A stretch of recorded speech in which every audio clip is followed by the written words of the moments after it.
Okay, in 15. And in 10. 9, 8, 7, 6, 5, 4, 3, 2, 1. When you shoot to tape, you need to be efficient. Because everybody was kind of had the efficiency thing in mind, I remember running in here, even in the community TV world, when we had a live show and deadlines, and a live news show, I should say, with deadlines, tight deadlines. You'd go out, you'd shoot them in the afternoon, you'd get back, you'd edit it.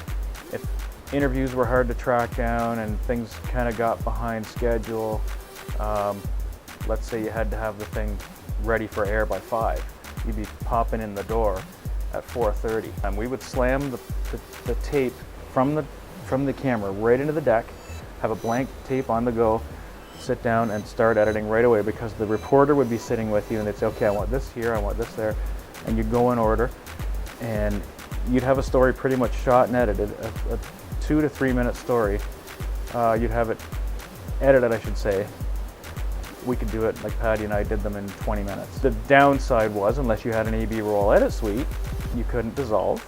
Graphics were another issue, so you had to either put graphics in during the live show with a graphics generator, a character generator, or you could do them in post if you had enough time.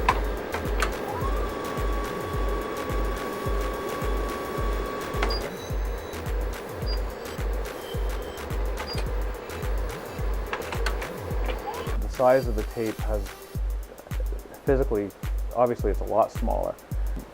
We've got like a mini DV, it's tiny, like they look like a baby. They're so small, but they're 60-minute tapes. But it doesn't matter, they're physically smaller, yes, so you could go out, you could have a whole bunch of them in your pockets and go. The tape when I first started here was called a U-matic tape. It was 3/4 inch tape. It was 20 minutes, bulky, you're not putting them in your pockets, you had to carry a bag with you. The amount of equipment that I used to have to carry just to shoot 20 minutes of video, it looked like I could go live.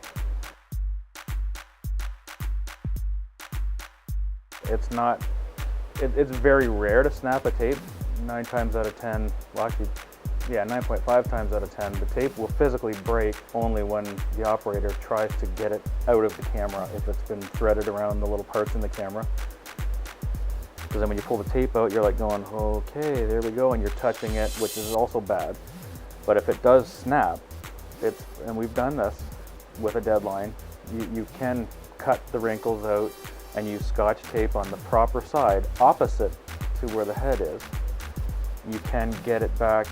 It's the worst thing to do for your tape decks. And these tape heads and these tape decks, these decks that are behind me here at one time were $25,000 a piece. So you don't really want to be doing that. But when you got to get something to air, you could tape it and you wouldn't even do an edit with it. You would put another blank tape in and you just play the damaged tape and record it. And then once it's done, you'd take the damaged tape out, throw it in the garbage, take the one that you recovered, the footage you've recovered to the new tape, and then now that's your tape that you would edit from.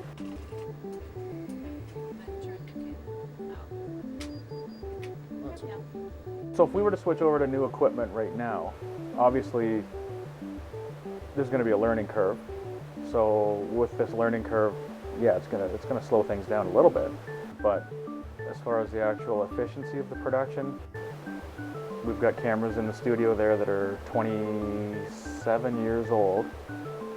And if you take a new camera now, the white balance button is going to be in the same spot, the power button is going to be in the same spot, filters are going to be in the same spot, because the lenses are interchangeable. Anyway, they try to keep the same things in the same order on the lens, the focus, the iris, everything will be, because we don't have time to learn. When you're in the field, it's too bad that we don't, but we don't.